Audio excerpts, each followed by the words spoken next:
Sadi Gaura Bhaktavrinda. Hare Krishna, Hare Krishna, Krishna Krishna, Hare Hare, Hare Rama, Hare Rama, Rama Rama, Hare Hare. We continue reading from Bhagavad Gita as it is. Here on chapter 10, text 2. In this chapter, Krishna speaks about some of his vibhutis, his opulences. Na me vidusaragana prabhavanna maharshaya aham adirhi devanam maharshinam cha sarvasha. Translation and purport by His Divine Grace A.C. Bhaktivedanta Swami Srila Prabhupada. Neither the hosts of demigods nor the great sages know my origin or opulences, for in every respect I am the source of the demigods and sages. As stated in the Brahma Samhita, Lord Krishna is the Supreme Lord. No one is greater than him. He is the cause of all causes. So Brahma Samhita, these are the prayers sung by Lord Brahma. And Lord Brahma is an authority for spiritual life. And he is telling us that Krishna is the Supreme Lord. There's no one who's greater than Krishna. There's no one who's equal to Krishna. Even great demigods like Lord Brahma, Lord Shiva, Durga Devi, they are not equal to Krishna, nor are they greater than Krishna. Krishna is the greatest. No one is greater than Krishna. He's the cause of all causes. Krishna is the origin of everything. Krishna is called Sarva Karana Karanam. Everything is emanating from Krishna, the material world, the spiritual world, the living entities. So here it is also stated by the Lord personally that he is the cause of all the demigods and sages. No one else can say that I am the source of demigods and sages except Krishna. Only Krishna can say that. No one else can say. Why? Because Krishna is the source of demigods and sages. All the demigods are coming from Krishna. Even the demigods and great sages cannot understand Krishna. They can understand neither his name nor his personality. So, what is the position of the so called scholars of this tiny planet? No one can understand why this Supreme God comes to earth as an ordinary human being and executes such wonderful, uncommon activities. One should know then that scholarship is not the qualification necessary to understand Krishna. Even the demigods and the great sages have tried to understand Krishna by their mental speculation, and they have failed to do so. So Krishna is saying even the great demigods can't, they don't understand him. The great sages, they don't understand his position as the Supreme Lord. And then what to speak of, here on the earth, we who are trying to speculate. Only when we hear from Bhagavatam, Bhagavad Gita, can we get the real knowledge. But if we just use some imagination or some word of mouth, that's not going to help us understand Krishna's position.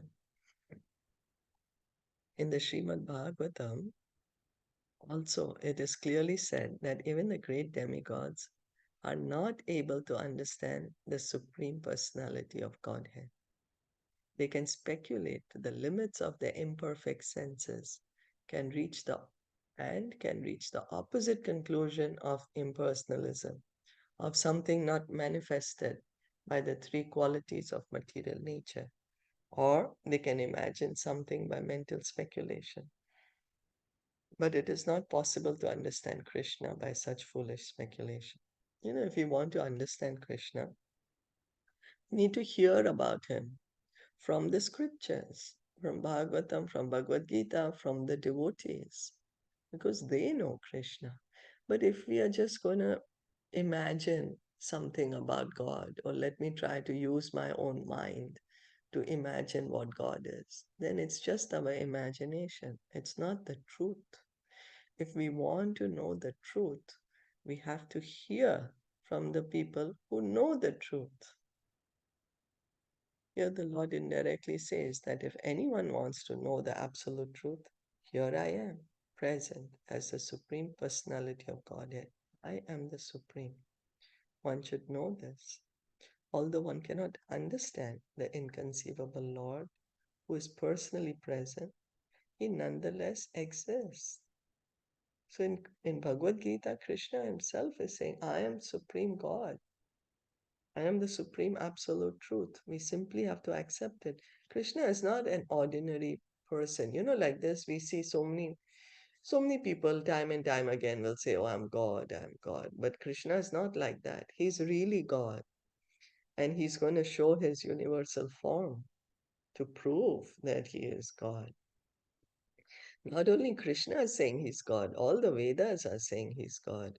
All the Mahajans, the pure devotees, the great personalities, Narad, Asita, Devala, Vyasa, the six Goswamis of Vrindavan and more contemporary times, Lord Chaitanya, Madhvacharya, Ramanacharya, all accept Krishna as the Supreme Lord. So although one cannot, we can actually understand Krishna, who is eternal, full of bliss and knowledge, simply by studying his words in Bhagavad Gita and Srimad Bhagavatam. So this is the way we can actually know Krishna, know who is God, know about God, when we hear about him from Bhagavad Gita and Srimad Bhagavatam. We should hear from the devotees, those who have understood Bhagavad Gita and Srimad Bhagavatam. Krishna is Sat Chit Ananda. Krishna's body is not material. People may think that, oh, Krishna is this body, two arms form, they're holding the flute and peacock feather, that's a material body. No, it's not a material body made of bones and skin and blood. No, it's Satchit Ananda. There's no difference between Krishna himself and his soul. This is Krishna himself. The conception of God as some ruling power or as the impersonal Brahman can be reached by persons who are in the inferior energy of the Lord. But the personality of Godhead cannot be conceived unless one is in the transcendental position. So, if we use our mind to try to understand about God, we can just come to the understanding that God is Brahman, is the light, is the Brahma Jyoti, is some energy. Because we are just using our mind. We are not we are not hearing the truth. But if we hear the truth from Bhagavatam, Bhagavad Gita, we will understand, oh, God is a person. It's the supreme personality of Godhead. And what is the light, the Brahman? That is the effulgence coming from his body. The Brahma Jyoti is the light which is coming from Krishna's body. And Krishna, in his Paramatma feature, is entering every atom of the universe and also in the heart of every living entity. So because most men cannot understand Krishna in his actual situation, out of his causeless mercy, he descends to show favor to such speculators. Yet, despite the Supreme Lord's uncommon activities, these speculators, due to contamination in the material energy, still think that the impersonal Brahman is supreme. Only the devotees who are fully surrendered unto the Supreme Lord can understand by the grace of the Supreme Personality that he is Krishna. The devotees of the Lord do not bother about the impersonal Brahman conception of God. Their faith and devotion bring them to surrender immediately unto the Supreme Lord, and out of the causeless mercy of Krishna, they can understand Krishna. No one else can understand him. So even great sages agree. What is Atma? What is the Supreme? It is He whom we have to worship. So what happens is majority of the people have that misconception, the wrong understanding that God is actually um, impersonal, that he does not have a form, and that the Brahman, the light, that is the supreme God, and that when Krishna comes to the earth, this Brahman takes the form of Krishna. And then when Krishna leaves the planet, again he becomes this light. No, that's not the truth. The truth is Krishna always exists. His body is eternal, is spiritual. Spiritual means always exists, always exists. And this light, the light is coming from his body. That is the understanding of the Vedas, of Bhagavad Gita, of Srimad Bhagavatam, and the pure devotees understand it. Why? Because they surrender to Krishna. They're hearing from Krishna. If I want to hear, if I want to understand about a person, I need to ask them. I need to ask them, oh, what you like, what you don't like, um, you know, where did you go? Why did you do this? I just ask them directly. But if I ask somebody who does not know them, or if I just make up my own mind to think about these reasons, I will come to a very different conclusion. I will not be able to understand the truth because our minds are imperfect, not able to understand. So, but the devotees, how they are able to understand? They are hearing. They are hearing about Krishna. By Krishna himself. Bhagavad Gita is spoken by Krishna. Srimad Bhagavatam is the narrations of Krishna, of his incarnations, of his pure devotees. So by hearing, we can understand Krishna.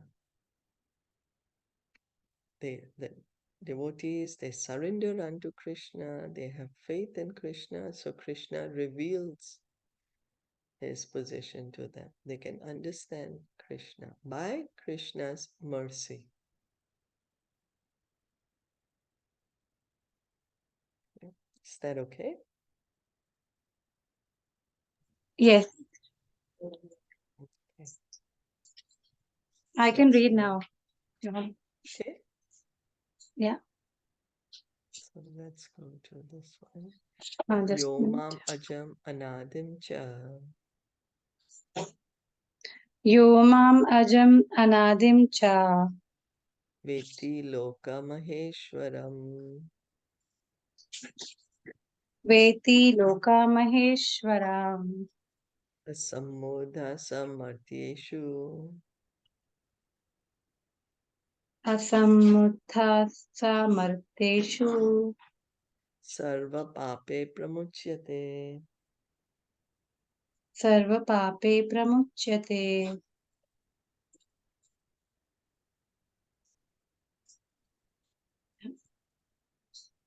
Translation. He who knows me as the unborn, as the beginningless, as the supreme Lord of all the worlds, he only undiluted among men is freed from all sins. As stated in the seventh chapter, Manushyanam Sahareshu Kaschit Yatati Siddhaye. Those who are trying to elevate themselves to the platform of spiritual realization are not ordinary men. They are superior to millions and millions of ordinary men who have no knowledge of spiritual realization. But out of those actually trying to understand their spiritual situation, one who can come to the understanding that Krishna is the Supreme Personality of Godhead, the proprietor of everything, the unborn, is the most successfully spiritually realized person. In that stage, only when one has fully understood Krishna's supreme position can one be free completely from all sinful reactions. Here, the Lord is described by the word Aja, meaning unborn, but he is distinct from the living entities who are described in the second chapter as Aja. The Lord is different from the living entities who are taking birth and dying due to material attachment. The conditioned souls are changing their bodies, but his body is not changeable. Even when he comes to this material world, he comes as the same unborn. Therefore, in the fourth chapter, it is said that the Lord, by his eternal potency, is not under the inferior material energy, but is always in the superior energy. In this verse, the words Veti Loka Maheshwaram indicate that one should know that Lord Krishna is the supreme proprietor of the planetary systems of the universe. He was existing before the creation and he is different from his creations. All the demigods were created within this material world, but as far as Krishna is concerned, it is said that he is not created. Therefore, Krishna is different even from the great demigods like Brahma and Shiva.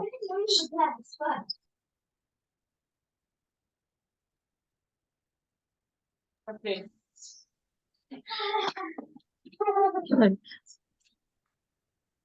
All the sorry, um, from Brahma and Shiva. And because he is the creator of Brahma, Shiva, and all other demigods, he is the supreme person of all planets. Sri Krishna is therefore different from everything that is created, and anyone who knows him as such immediately becomes liberated from all sinful reactions. One must be liberated from all sinful activities to be in the knowledge of the Supreme Lord. Only by devotional service can he be known as not and not by any other means as stated in the Bhagavad Gita. One should not try to understand Krishna as a human being. As stated previously, only a foolish person thinks him to be a human being. This is again expressed here in the different ways.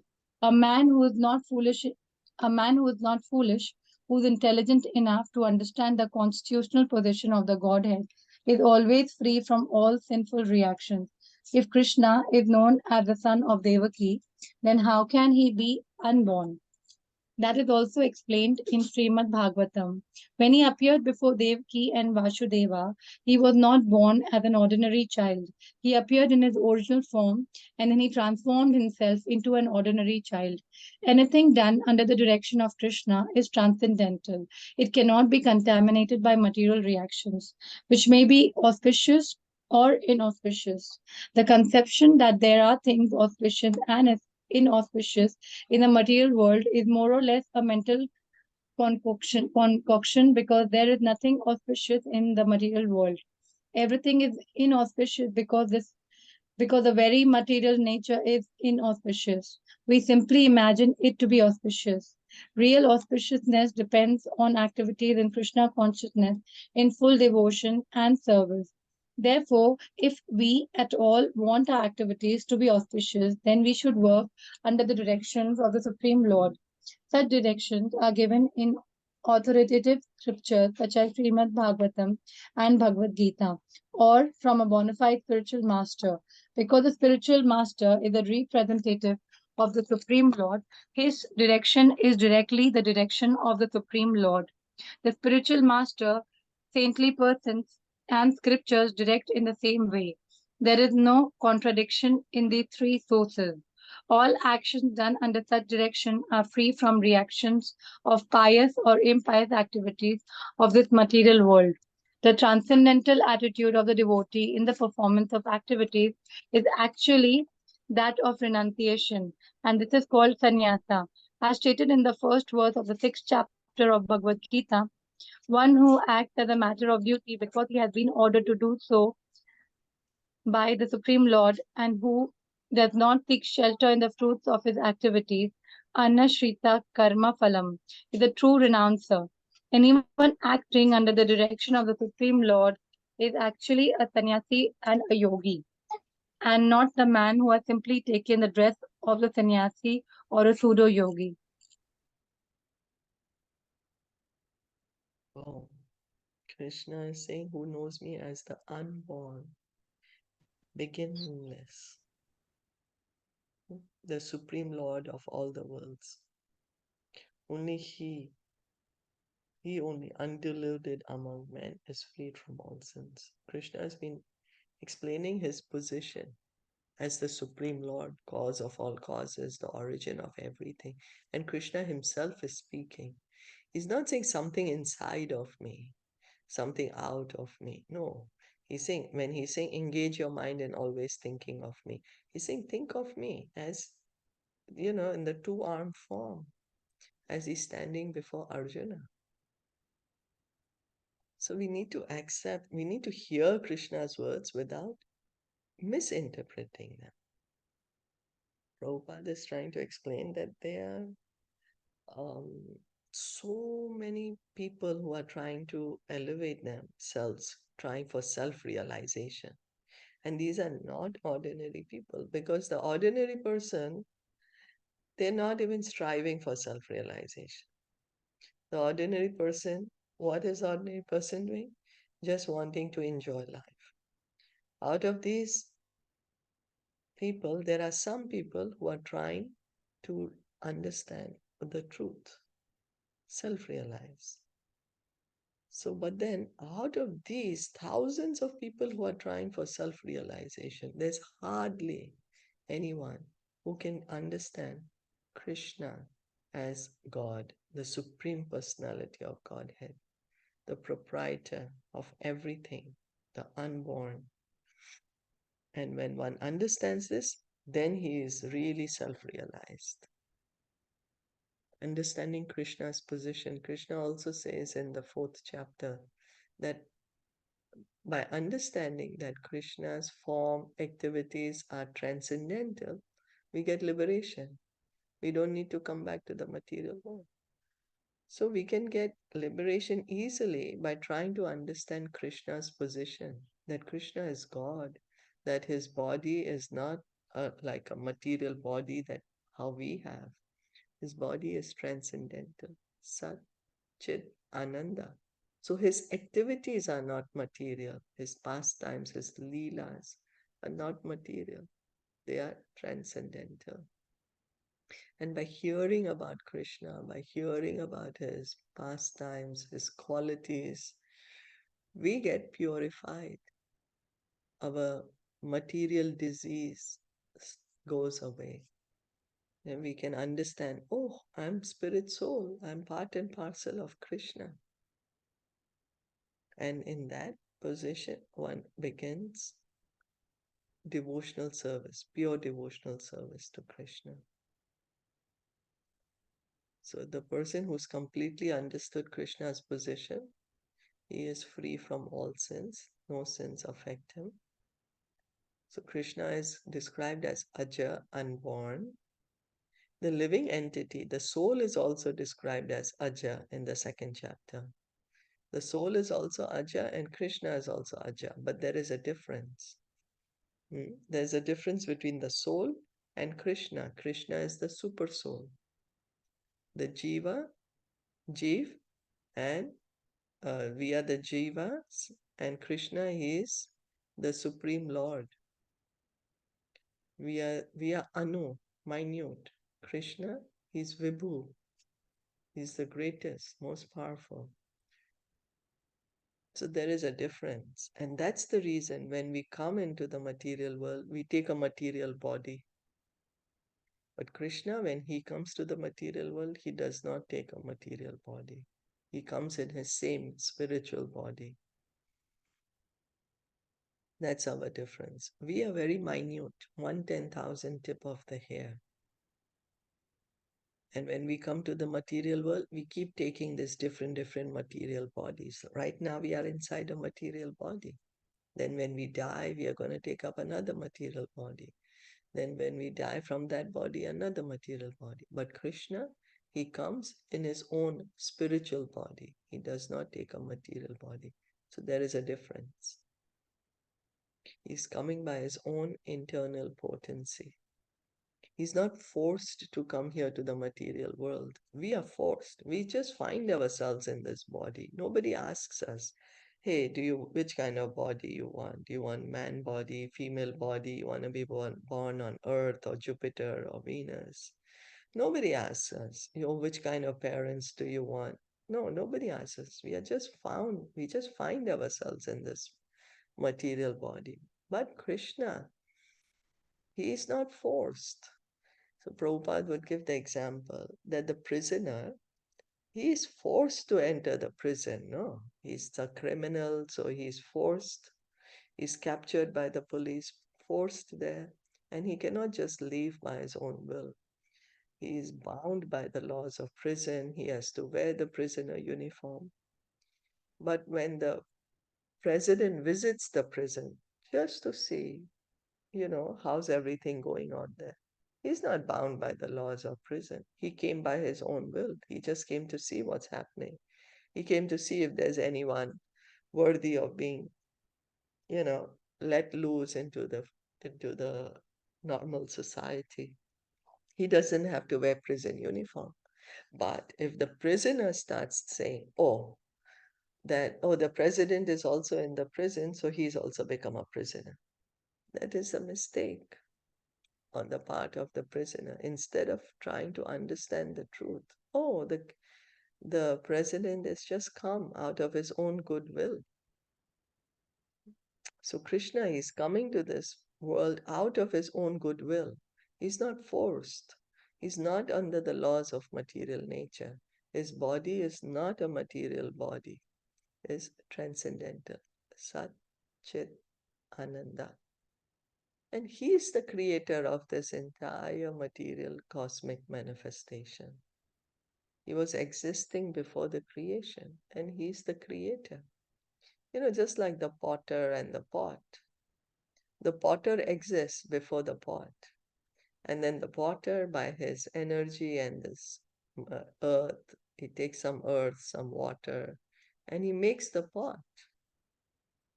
Yeah. And then after the pot is created, the potter also exists, the pot also exists. Similarly, Krishna is the creator. He creates all these ingredients of material energy. It's his energy. So he's existing before the creation. Krishna is not created. Krishna is eternal. So that's why Krishna is different even from the great demigods like Brahma and Shiva. He's the creator of Lord Brahma and Shiva. Lord Brahma and Lord Shiva are the greatest of the demigods. But Krishna is even greater than them. They are also coming from Krishna. Lord Brahma in his prayers, he says that Govindam Adi Purusham Tam Aham Bhajami. And Govinda, you are my seed-giving father. So Krishna is the creator of Brahma. We have been reading the beautiful prayers chanted by Lord Shiva in glorification of Krishna in Srimad Bhagavatam Canto 4. Beautiful prayers where Lord Shiva is saying, you are my creator. You are the creator of the entire material world. So all the great authorities are telling us about the position of Krishna as the Supreme Personality of Godhead. So Krishna is the Supreme Lord and everything else is his energy. This material world is created by him, but it's not that he has become the material world. It's not that he's become the universe. No, as the pot exists and the potter exists, Krishna exists, creation exists. If we just try to understand Krishna's position, immediately one gets liberated. Krishna says, Janma karma cha me divyam. Evam yoveti tattvataha tyaktva deham punarjanma naiti mameti so Arjuna. So we need to try to understand the position of Krishna in truth and our relationship with Krishna. So Krishna can be known only by bhakti, by devotional service. Bhaktyamam abhijanati. Krishna says himself in Bhagavad Gita that he can be known only by devotion. And devotion begins by hearing, hearing from Bhagavatam, hearing from Bhagavad Gita, and chanting the Hare Krishna mantra. Hare Krishna, Krishna Krishna, Hare Hare. Hare Rama, Hare Rama, Rama Rama, Hare Hare. So Krishna cannot be known by any other means. And by understanding Krishna, we get immediately liberation from this material world of birth and death. And the Shastras, all the Shastras are saying Kali Yuga Dharma, Harinam Sankirtan. That there is no way for us to get liberation in this Kali Yuga. Only by chanting can we get liberation. There is no other way, no other way, no other way. So we have to understand that Krishna, he's not an ordinary human being. He is God. He is the Supreme Personality of Godhead. So one may say, oh, but Krishna is son of Vasudeva and Devaki. So then how do we explain that? Well, we have to hear also, how did he appear? He didn't appear like how we are pushed out of our mother's wombs. No, he appeared in his four-armed form. In his Vishnu form, he came fully dressed, wearing all beautiful clothes, beautiful jewelry, golden helmet, holding the conch and chakra, gada, and lotus. You know, he's not born as we are born. So there is a difference between Krishna and us. Then, after Devaki offered prayers to him and said, please change yourself into a ordinary child. Then he changed himself to a two-armed form. Yet, that form is not a material form. His two-armed form is not material, is transcendental. Sat Chit Ananda. Krishna's form is not material. So Krishna himself is transcendental, his instructions are transcendental. And if one follows his instructions, one comes to the transcendental platform. One can leave the material world. So in the material world, we are saying this is auspicious, this is not auspicious, this is good, this is bad.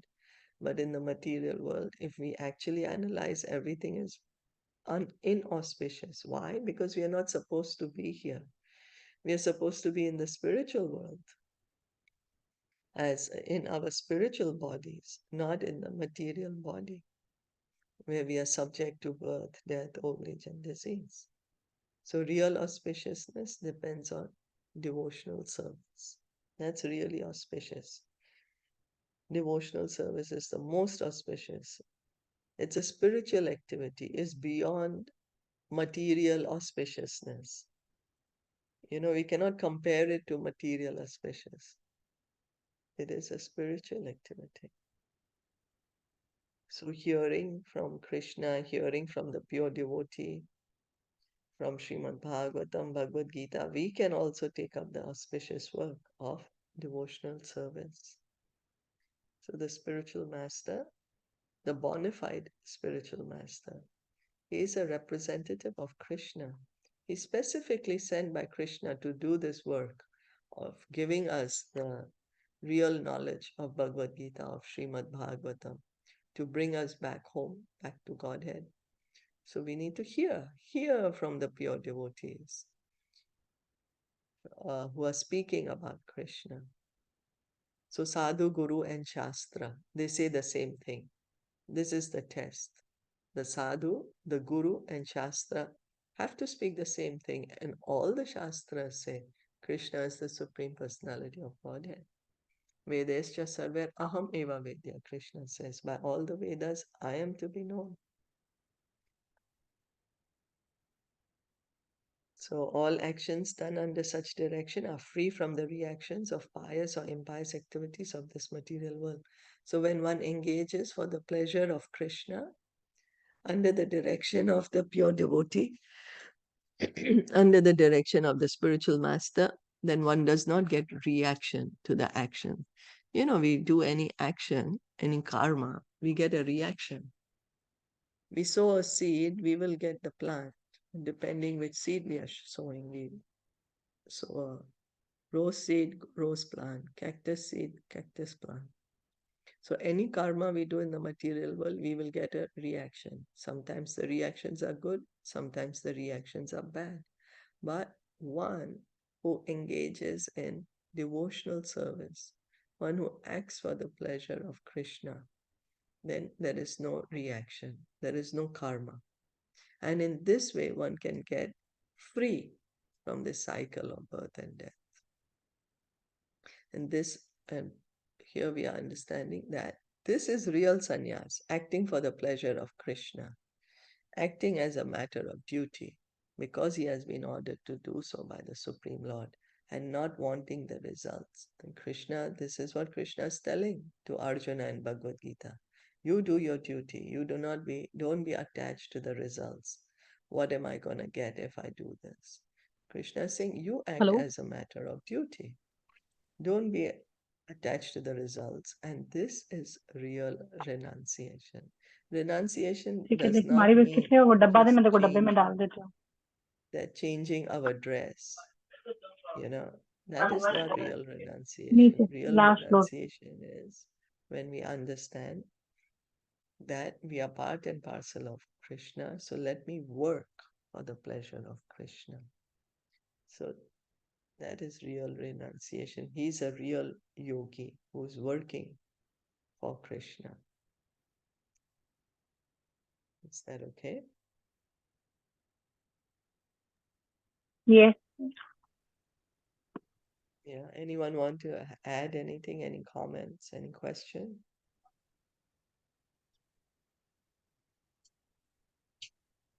What? So let's go on to the next one. Buddhir Jnanam Asammoham.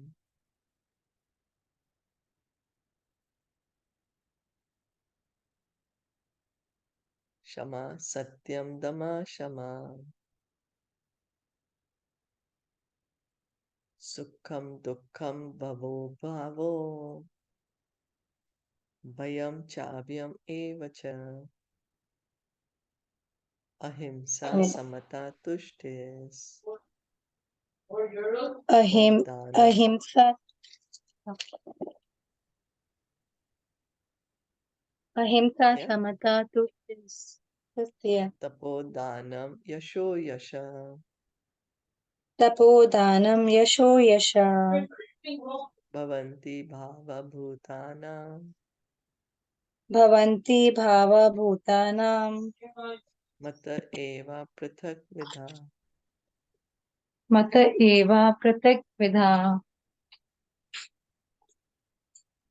Translation: intelligence, knowledge, freedom from doubt and delusion, forgiveness, truthfulness, control of the senses, control of the mind, happiness and distress, birth, death, fear, fearlessness, non-violence, equanimity, satisfaction, austerity, charity, fame, and infamy. All these various qualities of living beings are created by me alone. The different qualities of living entities, be they good or bad, are all created by Krishna, and they are described here. Intelligence refers to the power to analyze things in their proper perspective, and knowledge refers to understanding what is spirit and what is matter.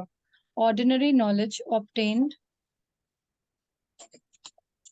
by a university education pertains only to matter, and it is not accepted here as knowledge. Knowledge means knowing the distinction between spirit and matter. In modern education, there is no knowledge about spirit. They are simply taking care of the material elements and bodily needs. Therefore, academic knowledge is not complete. So Asha we'll just speak here. Moha, freedom from doubt. Sorry. Let's go like Sorry. one quality after another. Yeah, So okay. then it doesn't become too much. So knowledge, Krishna is saying, everything is coming from him. We may say, oh, why is that knowledge exists? Because Krishna is giving us this knowledge. Krishna is the all-knowing. And what is really knowledge? To So Prabhupada is helping us understand. We may say, oh, I have this degree, this PhD, this postdoc. But knowledge also means to understand what is spirit. We are just having knowledge of matter. So that is incomplete. So we not only need to have knowledge of matter regarding this material world, regarding the body, but we need to have knowledge of the soul, because after all, we are souls. That is knowledge. The difference between what is matter and what is spirit. And then intelligence is the power to analyze, to understand things as they are. Analyze things in their proper perspective, means as they are. Okay, and let's go to the other one. Asa Moha, freedom from doubt and delusion, can be achieved when one is not hesitant and many understand the transcendental philosophy. Slowly but surely, he becomes free from bewilderment. Nothing should be accepted blindly. Everything should be accepted with care and with caution. Shama, tolerance, and forgiveness should be practiced. One should be tol- one should be tolerated. One should be tol- One should be tolerant and excuse the minor offenses of others. Satyam, truthfulness, means that facts should be presented as they are for the benefit of others. Facts should not be misrepresented. According to social conventions, it is said that one can speak the truth only when it is palatable to others. But that is not truthfulness. The truth should be spoken in a straightforward way so that others will understand actually when what the facts are. If a man is a thief and if people are warned that he is a thief, that is truth. Although sometimes the truth is unpalatable, one should not refrain from speaking it. Truthfulness demands that facts be presented as they are for the benefit of others. That is the definition of truth. Control of the senses means that the senses should not be used for unnecessary personal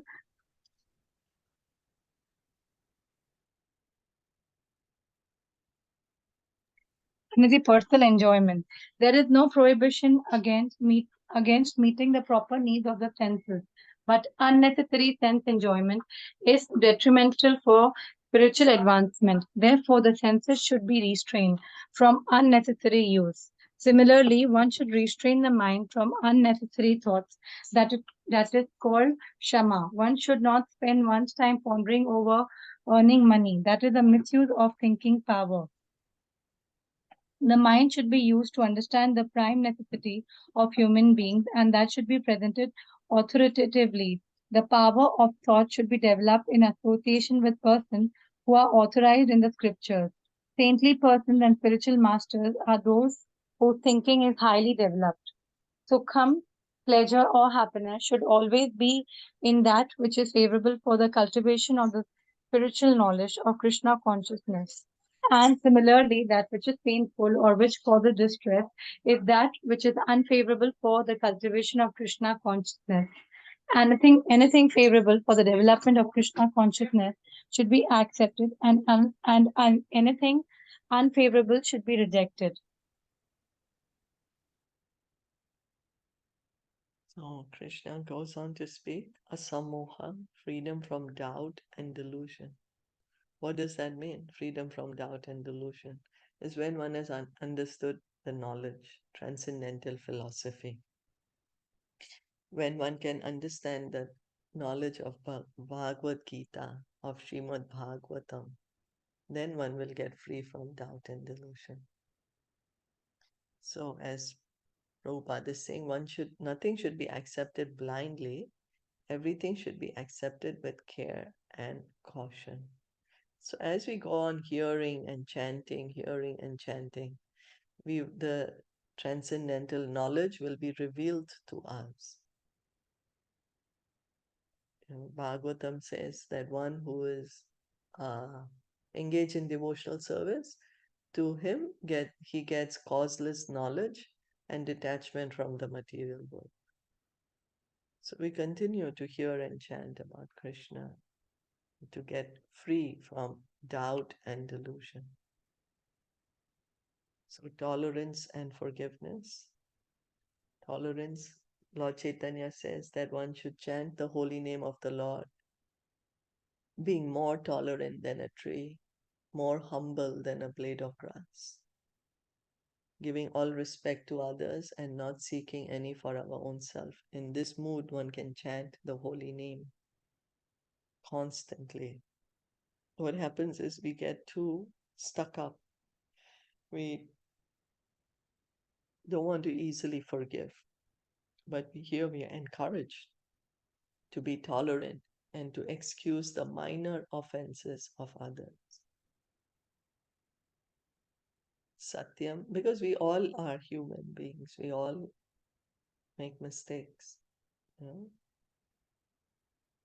Satyam, truthfulness, fact for the, what is the fact? Speaking the truth. That is truthfulness. Speaking the truth. We have to understand that sometimes one may think, oh, if you're speaking the truth, that is criticism. But no, one may be just speaking the truth, you know. You have to see what's the intention. If the intention is just to speak the truth, that's what it is. It's not intention to criticize. So control of the senses, all yoga practices at the beginning require control of senses. When we control the mind and senses, then we can begin the practice of self-realization. So it's not that the senses have to be completely restricted. No, the senses need engagement. The eyes need to see, the ears need to hear, the tongue needs to speak or taste. But unnecessary sense enjoyment should be prohibited. So Prabhupada points out that engaging the senses in the service of master of senses. Eyes to see the deity of Krishna, to read the spiritual books, ears to hear about the glories of Krishna, to hear the chanting of the holy name, tongue to chant the holy name. So unnecessary use should be avoided. But when one is engaging the senses for Krishna's service, then one can engage them unlimitedly. One can go on and on, use the tongue to chant the holy name, to speak the glories of Krishna. Our mind, we are always having so many thoughts, so many different thoughts. But the mind should be so trained in the association of devotees that can help us to get out of this material world. By the association of the pure devotee, we will be able to train our mind to engage it in Krishna's service. So happiness should be, one should feel happy when one does something favorable, which is favorable to develop our Krishna consciousness, and displeasure or unhappiness or distress should be when there is a cause which is unfavorable for developing our Krishna consciousness. That is the first two items of surrender. Accepting everything favorable to develop Krishna consciousness and rejecting everything unfavorable to develop Krishna consciousness. These are the first two items of surrender from the 6 items. So then we can go on to the next one.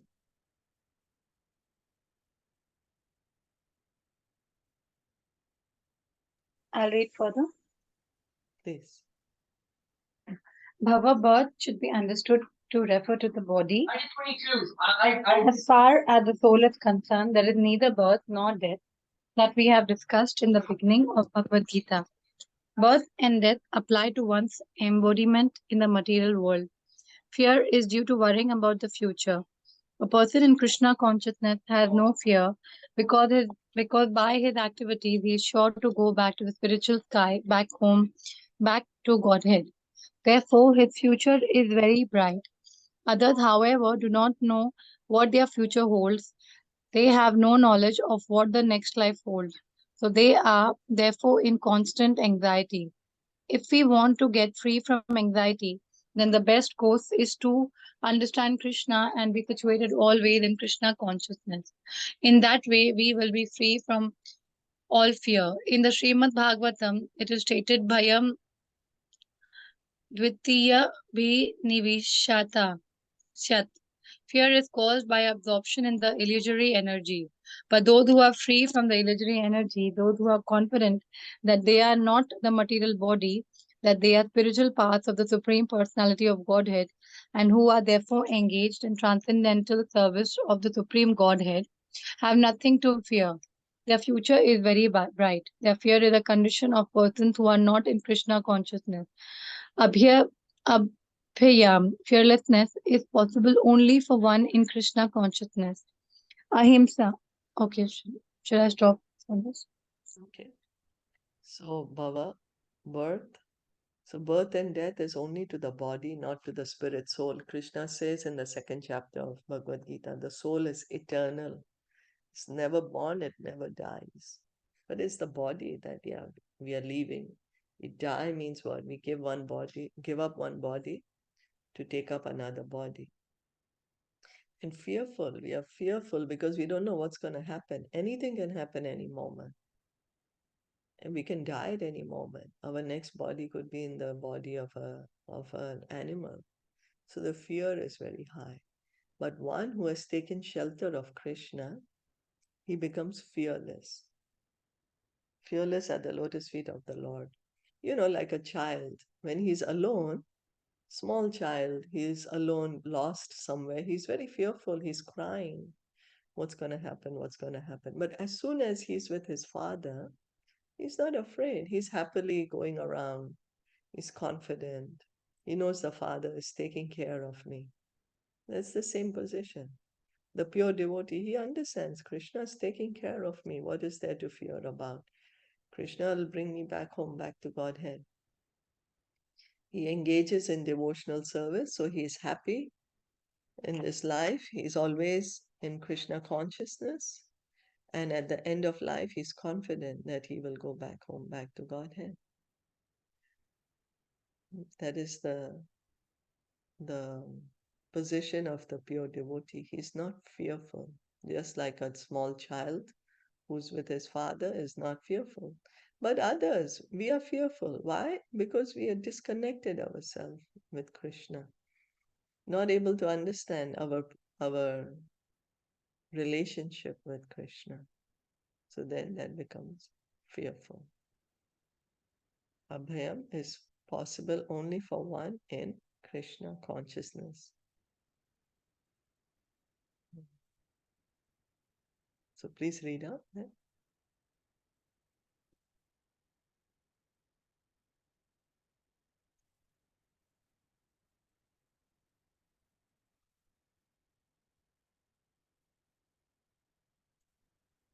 Neither you'll continue to read.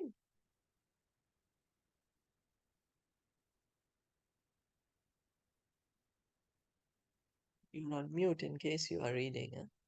I'm not sure. Anyway, I can read. Ahimsa, non-violence, means that one should not do anything which will put others into misery or confusion. Material activities are promised by so many politicians, sociologists, philanthropists, etc. do not produce very good results because the politicians and philanthropists have no transcendental vision. They do not know what is actually beneficial for human society. Ahimsa means that people should be trained in such a way that the full utilization of the human body can be achieved. The human body is meant for spiritual realization. So any movement or any commissions which do not further that end commit violence on the human body. That which furthers the future spiritual happiness of the people in general is called non-violence. So non-violence, we are understanding, is to give Krishna consciousness to everyone. We are all, till the time we are in the material world, we are each of us going to suffer. That's the nature of the material world. So real non-violence is to give this knowledge of Krishna consciousness to everyone so that everyone can get out of this world. Everyone can go back home, back to Godhead, and be happy. That is how true non-violence is, as explained. That is the real meaning of ahimsa. Okay. Time is almost up and we have quite a few more to go. So, does anyone have any questions or comments?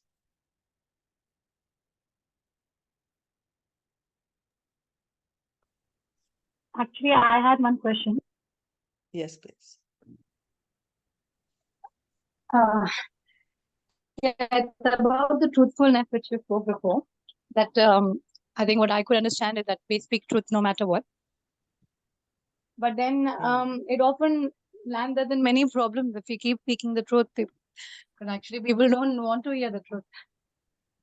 So, Well, yes. what is being said here is the truthful we can be when we are speaking about Krishna, giving Krishna to others. Okay. That is the real truthfulness. Okay.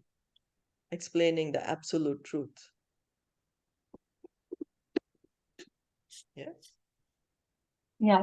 Whenever we speak about Krishna and his politics, yeah. Yeah, that's the absolute truth. Krishna's position. Krishna's God, no one is greater than him. No one is equal to Yeah. him. Yeah. That's in material life, Okay. those things keep going on. True.